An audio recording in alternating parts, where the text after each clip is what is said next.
Good morning students. आज हम कक्षा 10 के अंतर्गत हिंदी में अनुच्छेद लेखन पढ़ेंगे। सबसे पहले हम पढ़ेंगे अनुच्छेद क्या होता है। आइए समझते हैं। ये अपने मन के भाव विचार अभिव्यक्त करने की एक विशिष्ट विधा है जिसके माध्यम से हम संबंधित विचारों को गागर में सागर की तरह व्यक्त करते हैं। अर्थात जब किसी विषय को लेकर उसके बारे में संपूर्ण जानकारी को संक्षिप्त रूप में लिखकर बताया जाए तो वह अनुच्छेद कहलाता है। क्या कहलाता है? अनुच्छेद कहलाता है। इसी क्रम में हमारा आगे वाला बिंदु है अनुच्छेद लेखन क्यों करवाया जाता है। आइए समझते हैं। बच्चों की सृजनात्मक क्षमता को बढ़ाने का यह बहुत अच्छा साधन है। उन्हें विषय को गहराई से समझने का मौका मिलता है। बच्चों की कल्पनाशीलता को बढ़ावा मिलता है। बच्चों में लिखने की कला का विकास होता है। इसी क्रम में हमारा आगे वाला बिंदु है अच्छे अनुच्छेद लेखन के लिए क्या करें। अर्थात एक अच्छा अनुच्छेद लिखने के लिए क्या क्या करना चाहिए। इसका आरंभ सीधे विषय से होता है। किसी भूमिका या परिचय की आवश्यकता नहीं होती और ना ही अंत में उपसंहार की।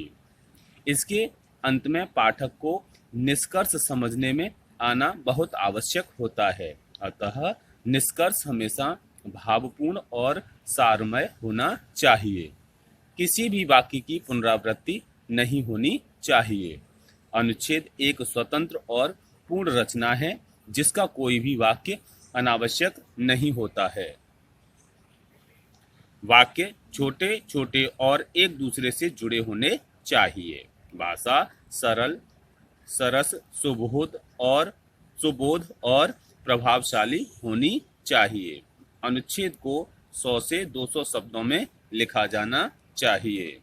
अनुच्छेद में विषय से संबंधित सूक्ति, उदाहरण या पंक्ति लिखने से अनुच्छेद प्रभावशाली हो जाता है।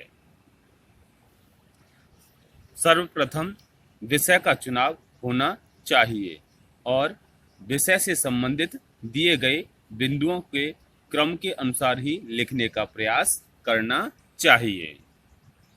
इसी क्रम में हमारा आगे वाला बिंदु है अनुच्छेद की विशेषताएं। आइए समझते हैं अनुच्छेद की क्या क्या विशेषताएं होती हैं।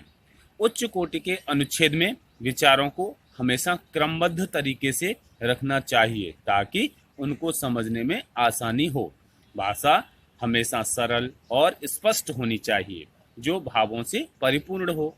वाक्यों में समूह तथा उद्देश्य की एकता होती है, इसलिए उसमें सभी महत्वपूर्ण बातों का समावेश होना चाहिए।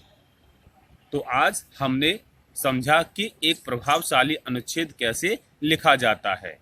आज के लिए गृह कार्य अभ्यास का महत्व विषय पर अनुच्छेद लिखिए। इस अनुच्छेद को आप अपनी उत्तर पुस्तिका में गृह कार्य के रूप में लिखेंगे। धन्यवाद।